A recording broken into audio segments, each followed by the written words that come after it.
ధనం, డబ్బులు, పైసలు, మనీ. ఈ సంపద అనేది ఎన్ని రకాలు ఉంటుంది మనిషికి సంపద? ఓ బోత్ పైసే వాలే అంటారు చూడు, ఓ తాకత్ వాలే అంటారు. ఈ పైసలు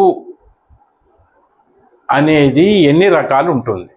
దానికి కారణం ఏంది? ఎవరికి ఎలాంటి ప్రాబ్లమ్స్ వలన ఏ సొమ్ము అనేది ఉండదు, అది మనం ఒక తెలుసుకున్న ప్రయత్నం చేద్దాం. సంపద అనేది 4 రకాలు ఉంటుంది. పంచతత్వాలు. పంచతత్వాలు అంటే నింగి, నేల, నీరు, నిప్పు, వాయువు. ఈ పంచతత్వాల కిందికి సంపద అనేది ఎలా ఉంటుందంటే, ఫస్ట్ రొటేషన్. ఆకాశం నుంచి నీళ్ళు వస్తాయి, రొటేషన్. జలం ఎప్పుడు ప్రవహిస్తూ ఉండాలి. ఈ ప్రవహించేదాన్ని జలతత్వాన్ని, ఈ వాటర్ ఎలిమెంటు జలతత్వాన్ని రొటేషన్ అంటారు, రొటేషన్.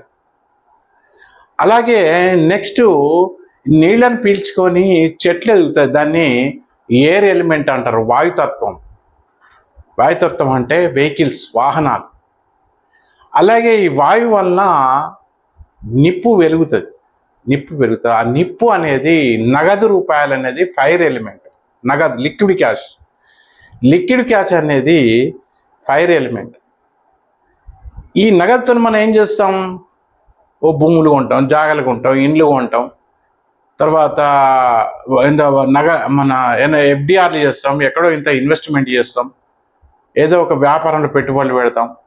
ఈ పెట్టుబడులు, ఇన్వెస్ట్మెంట్లు, ఈ ఎఫ్డిఆర్లు, ఈ నగలు, ఇవన్నీ ఎర్త్ ఎలిమెంట్ కిందకి వస్తాయి.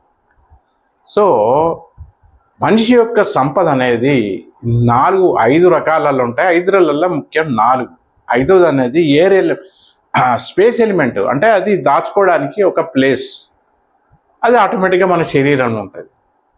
ఈ పంచతత్వాలల్లో ఎవరి జాతకంలో కానీ ఎవరి ఇంట్లో వాస్తు దోషాలు ఉంటే ఎలాంటి సమస్యలు ఉంటాయి, ఎలాంటి సంపద ఉండదు అనేది మనం సెపరేట్ వీడియోలల్లో వివరించుకునే ప్రయత్నం చేస్తాం.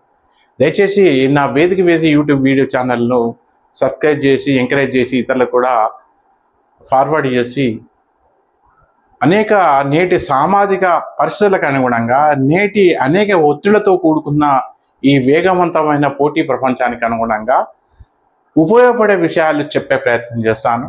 ఆచరించడానికి వీలయ్యే విషయాలు చెప్తున్నాను. అందుకు దయచేసి నా ఛానల్ సబ్స్క్రైబ్ చేసి ప్రోత్సహించాలని కోరుతున్నాను. నమస్కారం, శుభాకాంక్షలు.